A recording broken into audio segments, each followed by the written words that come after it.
Hello friends, आप सभी का मैं स्वागत करता हूं और वेलकम करता हूं अपने module number 5 risk monitoring and controlling में। तो इस मॉड्यूल में हम लोग डिटेल में समझेंगे कि रिस्क को किस तरह से मॉनिटर और कंट्रोल किया जाता है। तो सबसे पहले हम लोग ये समझें कि रिस्क मॉनिटरिंग एंड कंट्रोल है क्या। ओके, सो कंस्ट्रक्शन में रिस्क मॉनिटरिंग एंड कंट्रोल का मतलब है कि आप कंस्ट्रक्शन प्रोजेक्ट में होने वाले रिस्क को देखकर उनका कंट्रोल करते हैं। जब आप किसी बिल्डिंग या इंफ्रास्ट्रक्चर का कंस्ट्रक्शन कर रहे होते हैं तो बहुत सारे चैलेंजेस हो सकते हैं, जैसे कि बैड वेदर हो सकता है, सप्लाई चेन इश्यू हो सकता है, टेक्निकल प्रॉब्लम्स हो सकते हैं या फाइनेंशियल कंस्ट्रेंट हो सकते हैं। इसमें रिस्क को मॉनिटरिंग का मतलब है कि आप रेगुलरली चेक करते हैं कि कोई नए रिस्क तो नहीं आया है, जैसे कि मटेरियल की क्वालिटी का खराब होना या लेबर का स्ट्राइक या इत्यादि। अगर कोई नया रिस्क आता है तो आप उसको इम्पैक्ट एसेस करते हैं और फिर दोबारा रैंकिंग देते हैं कि वो किस लेवल रैंकिंग पे है और वो कितना बुरा रिजल्ट दे सकता है और आपके प्रोजेक्ट को कितना नुकसान पहुंचा सकता है, और उसको कंट्रोल करने के लिए अप्रोप्रिएट स्टेप्स लेते हैं। ये प्रोसेस प्रोजेक्ट को स्मूथली चलाने में मदद करता है और कंस्ट्रक्शन डिलेज या कॉस्ट ओवररन्स को मिनिमाइज करता है और आपकी जो प्रोजेक्ट है उसको सक्सेस कर सकता है। तो अभी हम लोग देखते हैं इसी में प्रोजेक्ट मॉनिटरिंग एंड कंट्रोलिंग में establishing monitoring matrix. Establishing monitoring matrix ये भी एक प्रोजेक्ट मॉनिटरिंग एंड कंट्रोलिंग का पार्ट है। तो सबसे पहले हम लोग ये समझते हैं कि मॉनिटरिंग मैट्रिक्स होता क्या है। ठीक है, मॉनिटरिंग मैट्रिक्स इस्टेब्लिश करने का मतलब है कि आप किसी प्रोजेक्ट या प्रोसेस को ट्रैक करने के लिए किस तरह के पैरामीटर्स या मेजरमेंट्स को इस्तेमाल करेंगे ताकि आप उसकी प्रोग्रेस को समझ सकें। कंस्ट्रक्शन में मॉनिटरिंग मैट्रिक्स को इस्टेब्लिश करने का मतलब है कि आप डिसाइड करते हैं कि कौन सी चीज़ें इंपॉर्टेंट हैं प्रोजेक्ट के लिए और उन्हें कैसे मेजर्स किया जाएगा। ओके, सो कुछ कॉमन मॉनिटरिंग मैट्रिक्स कंस्ट्रक्शन में इंक्लूड हो सकते हैं जो मैंने यहाँ पे मेंशन किया है। सबसे पहले है प्रोग्रेस। कंस्ट्रक्शन का ओवरऑल प्रोग्रेस को मेजर करने के लिए आप माइलस्टोन्स या कंप्लीशन परसेंटेज का इस्तेमाल कर सकते हैं। और सेकंड है कॉस्ट। कॉस्ट में क्या करते हैं हम लोग, बजट के कंपैरिजन में एक्चुअल एक्सपेंसेस को देखकर आप कंस्ट्रक्शन कॉस्ट को मॉनिटर कर सकते हैं। क्वालिटी में क्वालिटी स्टैंडर्ड्स को मेजर करने के लिए इंस्पेक्शंस और टेस्टिंग का इस्तेमाल किया जाता है। एंड सेफ्टी में सेफ्टी इंसिडेंट्स और सेफ्टी प्रोटोकॉल्स को एडहेरेंस को ट्रैक करके कंस्ट्रक्शन साइट की सेफ्टी को मॉनिटर किया जाता है। Last but not the least, resource utilisation. Resource utilisation में लेबर और मटेरियल्स का एफिशिएंट यूज करने के लिए रिसोर्स यूटिलाइजेशन मैट्रिक्स को इस्टेब्लिश किया जाता है। इन मैट्रिक्स को इस्टेब्लिश करने के बाद आप रेगुलर इंटरवल्स पर इन्हें मॉनिटर करते हैं ताकि आपको पता चलता रहे कि प्रोजेक्ट कैसे प्रोग्रेस कर रहे हैं और किस स्टेज में है, और अगर कोई प्रॉब्लम आती है तो उसे जल्दी एड्रेस किया जा सके ताकि जो वो रिस्क है उसको मिनिमाइज किया जा सके। नेक्स्ट हम देखते हैं कि इम्प्लीमेंटिंग मॉनिटरिंग मैकेनिज्म, यानी किस तरह से हम लोग इम्प्लीमेंट करते हैं मैकेनिज्म्स को, मॉनिटरिंग मैकेनिज्म्स को।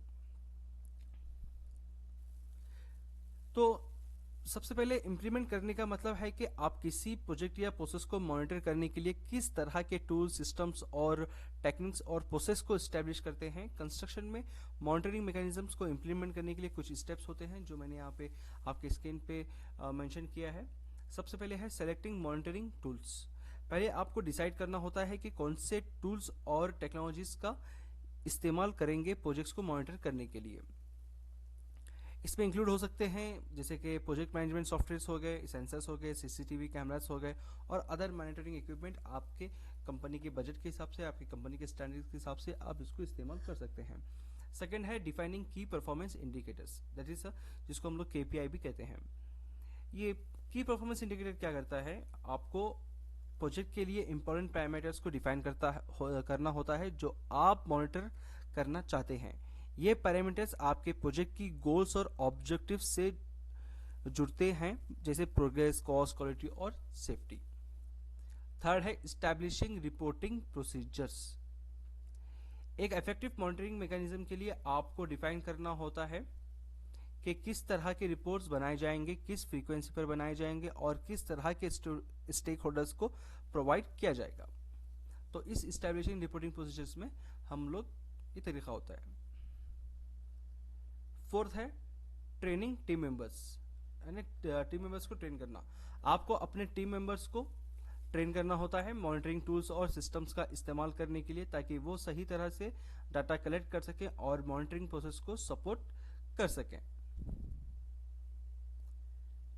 Again the last but not the least implementing monitoring mechanism में वो है रेगुलर मॉनिटरिंग एंड एनालिसिस। जैसे ही वंस मॉनिटरिंग मैकेनिज्म इस्टेब्लिश हो जाते हैं, आपको रेगुलर इंटरवल्स पर प्रोजेक्ट डाटा को मॉनिटर करना होता है। इस डाटा को एनालाइज करके इवेलुएट करके आप प्रोजेक्ट की प्रोग्रेस, परफॉर्मेंस और अदर इंपॉर्टेंट मैट्रिक्स को इवेलुएट कर सकते हैं। तो ये ओवरऑल मॉनिटरिंग मैकेनिज्म्स इंप्लीमेंट करने के जो गोल होता है, प्रोजेक्ट की प्रोग्रेस को ट्रैक करना, पोटेंशियल इश्यूज को आइडेंटिफाई करना और उन्हें रिजॉल्व करने के लिए टाइमली एक्शंस लेने में मदद आपको करता है। अभी हम देखेंगे same risk controlling and monitoring में रिस्क कंट्रोल स्ट्रेटजीज हमारी किस तरह से होना चाहिए। सबसे पहले हम लोग ये समझते हैं कि रिस्क कंट्रोल स्ट्रेटजी क्या है। क्या आप अपने बहुत अच्छे से ये दो important aspects of risk control strategies को हाईलाइट किया है यहाँ पे मैंने, आप देख सकते हैं यहाँ पे।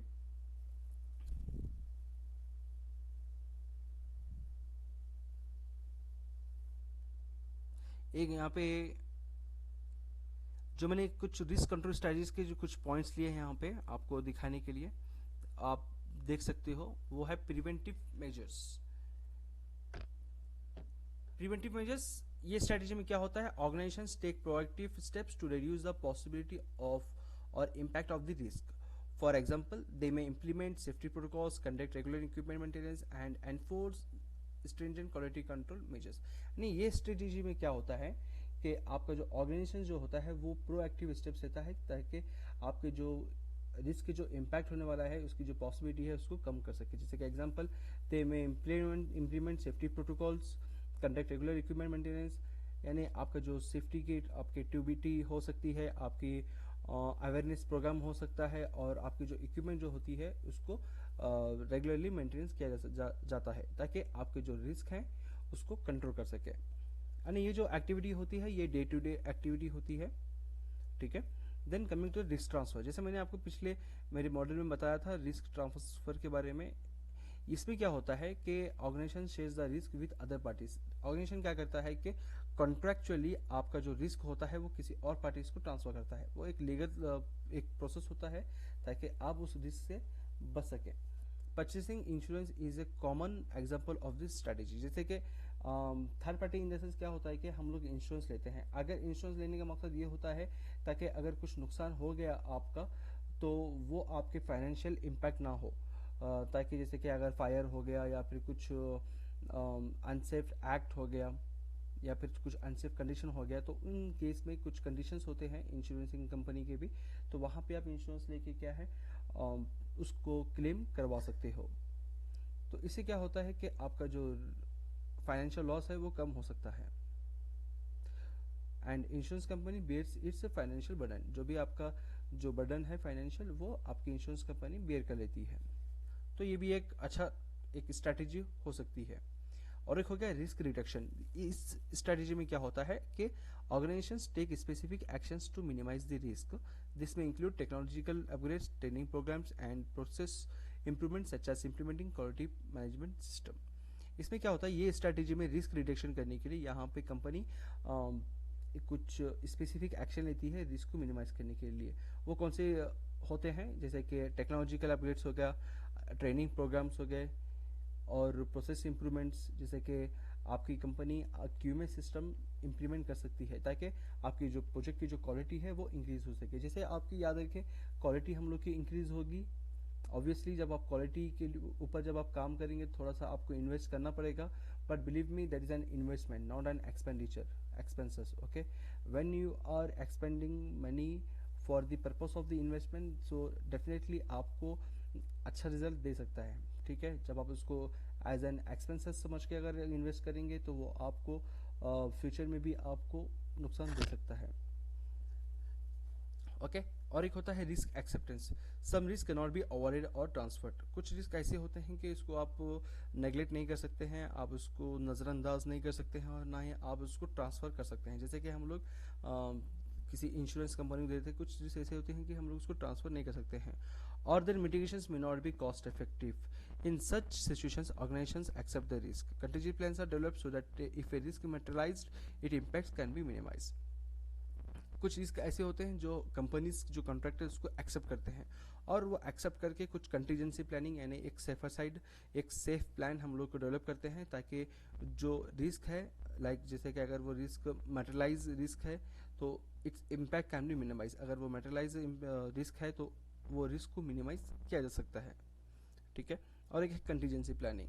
जैसे मैंने आपको बताया, कंटीजेंसी प्लानिंग का मतलब ये होता है कि आपका सेफर साइड प्लानिंग, यानी आपका प्लान बी, अगर आपका प्लान ए अगर आपका फेल होता है तो प्लान बी क्या होगा।